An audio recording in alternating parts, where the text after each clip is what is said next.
स्पेनमध्ये एक फार मोठा लेखक होता, त्याचं नाव जॉन वलेरा. आणि त्याची एक फेमस स्टोरी आहे. त्या स्टोरीचं नाव आहे फादर्स फेवरेट सूप. आणि ती गोष्ट इतकी इंटरेस्टिंग आहे की त्या गोष्टीमधला जो फादर असतो तो फादर हा अत्यंत नैतिक समजला जाणारा असतो. मानवता, आपुलकी, प्रेम या मूल्यांची एक राखण करणारा, ती जपणारा असा म्हणून त्या फादरची ओळख त्या परिसरामध्ये असते. आणि त्या फादरच्या जेवणासाठी एक स्वयंपाकी असतो आणि तो स्वयंपाकी दुपारच्या वेळेला असा फादरला एक सूप तयार करून देत असतो जे अत्यंत चविष्ट असतं आणि फादरला ते सूप प्रचंड आवडत असतं.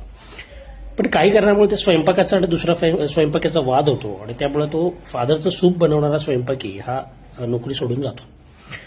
आता फादरच्या सूपचं करायचं काय, ते कुणी बनवायचं असे प्रश्न निर्माण होतो. आणि मग एकामागून एक असे 8 स्वयंपाकी येतात, पण त्यापैकी कुणालाही जसं पूर्वीचा स्वयंपाकी सूप बनवायचा तसं बनवता येत नाही. आणि त्याच्यामुळे फादरना वाईट वाटतं की असा एकही माणूस नाही आहे की जो तसं सूप बनवू शकेल.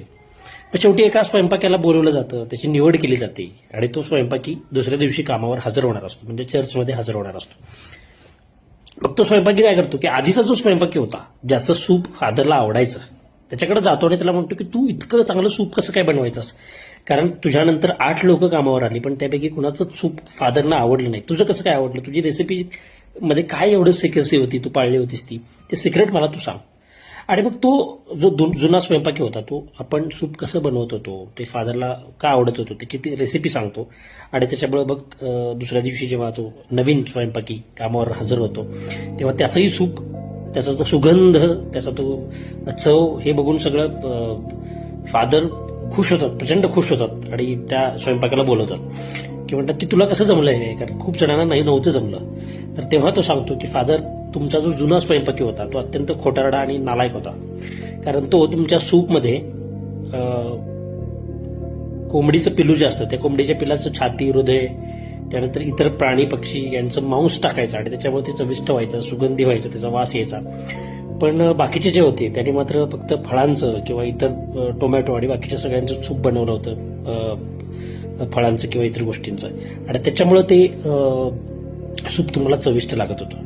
शेवटी ते फादर त्याच्याकडे बघतात आणि त्याला वाटतात, नालायक माणसा, हे रहस्य जर तू तुझ्याकडेच ठेवलं असतंस तर काही चाललं नसतं का.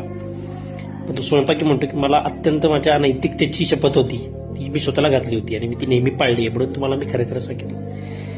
या कथेचं तात्पर्य काय, तर प्रत्येक माणसाला हे अज्ञानामध्ये सुख वाटत असतं. म्हणजे जोपर्यंत एखादी गोष्ट आपल्याला माहिती नाही आहे, त्याचं दुःख होत नाही, तोपर्यंत ते ठीक आहे. एकदा कळली की त्याचं दुःख असंही असतं आणि म्हणून काही लोक अज्ञानात राहणं पसंत करतात.